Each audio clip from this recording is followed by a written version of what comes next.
ವಿಧಾನ ಪರಿಷತ್ ಚುನಾವಣೆಯ ಹಿನ್ನೆಲೆಯಲ್ಲಿ ಭಾರತೀಯ ಜನತಾ ಪಾರ್ಟಿ ಜನಸ್ವರಾಜ್ ಯಾತ್ರೆಯನ್ನು ಪ್ರಾರಂಭ ಮಾಡಿದೆ. ರಾಜ್ಯದ ಭಾರತೀಯ ಜನತಾ ಪಾರ್ಟಿಯ ಹಿರಿಯ 4 ತಂಡಗಳು, ವಿಶೇಷವಾಗಿ ರಾಜ್ಯದ ಮಾಜಿ ಮುಖ್ಯಮಂತ್ರಿಗಳಾಗಿರ್ತಕ್ಕಂಥ ಯಡಿಯೂರಪ್ಪನವರು, ಮಾಜಿ ಮುಖ್ಯಮಂತ್ರಿಗಳಾಗಿರ್ತಕ್ಕಂಥ ಜಗದೀಶ್ ಶೆಟ್ಟರ್, ಹಿರಿಯ ಸಚಿವರಾಗಿರ್ತಕ್ಕಂಥ ಈಶ್ವರಪ್ಪ ಮತ್ತು ನನ್ನ ನೇತೃತ್ವದಲ್ಲಿ 4 ತಂಡಗಳು ಇಡೀ ರಾಜ್ಯದ ಪ್ರವಾಸವನ್ನು ಕೈಗೊಳ್ತಾ ಇದೆ. ನಿನ್ನೆಯಿಂದ ಪ್ರಾರಂಭ ಆಗಿರುವ ಕೊಪ್ಪಳದಲ್ಲಿ ಉದ್ಘಾಟನೆ ಆಗಿರುವ ಮುಖ್ಯಮಂತ್ರಿಗಳ ನೇತೃತ್ವದಲ್ಲಿ ಯಾತ್ರೆ ಬಹಳ ಯಶಸ್ವಿಯನ್ನು ಪಡೆದಿದೆ. ಅಭೂತಪೂರ್ವವಾಗಿರ್ತಕ್ಕಂಥ ಜನಬೆಂಬಲ ನಮಗೆ ಸಿಗ್ತಾ ಇದೆ. ಚುನಾಯಿತ ಪ್ರತಿನಿಧಿಗಳು, ವಿಶೇಷವಾಗಿ ಸ್ಥಳೀಯ ಆಡಳಿತ ಸಂಸ್ಥೆಗಳ ಪ್ರತಿನಿಧಿಗಳ ಸಮಾವೇಶ ಇದು. ಈ ಸಮಾವೇಶದ ಮುಖಾಂತರ ಅವರ ಹಕ್ಕು ಮತ್ತು ಜವಾಬ್ದಾರಿಯನ್ನು ನೆನಪಿಸುವ ಕೆಲಸವನ್ನು ಭಾರತೀಯ ಜನತಾ ಪಾರ್ಟಿ ಮಾಡ್ತಾ ಇದೆ.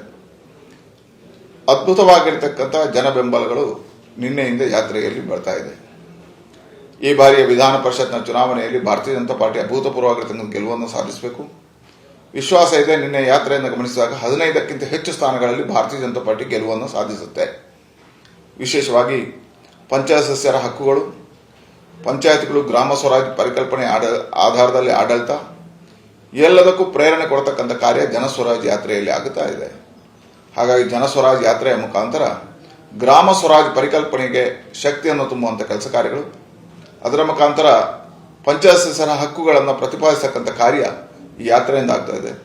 ಇದಕ್ಕೆ ಅಭೂತಪೂರ್ವವಾಗಿರ್ತಕ್ಕಂಥ ಬೆಂಬಲ, ಜನ ಆಕರ್ಷಣೆ ಮತ್ತು ಜನಪ್ರತಿನಿಧಿಗಳ ಪ್ರೇರಣೆ ಇದು ಪಡೀತಾ ಇದೆ. ಈ ಕಾರಣದಿಂದ ನಾವು ಯಶಸ್ಸನ್ನು ಪಡೀತೇವೆ ಅನ್ನತಕ್ಕಂಥ ವಿಶ್ವಾಸ ಇದೆ. ಹಾಗಾಗಿ ಇವತ್ತು 4 ತಂಡಗಳ ಜನಸ್ವರಾಜ್ ಯಾತ್ರೆ 21ನೇ ತಾರೀಕಿನವರೆಗೆ ನಡೆಯಲಿಕ್ಕಿದ್ದು ಎಲ್ಲ ಕಡೆಯಲ್ಲಿ ಅಭೂತಪೂರ್ವವಾಗಿರ್ತಕ್ಕಂಥ ಬೆಂಬಲ ಸಿಗುವಂತಹ ನಿರೀಕ್ಷೆಗಳಿದ್ದಾವೆ.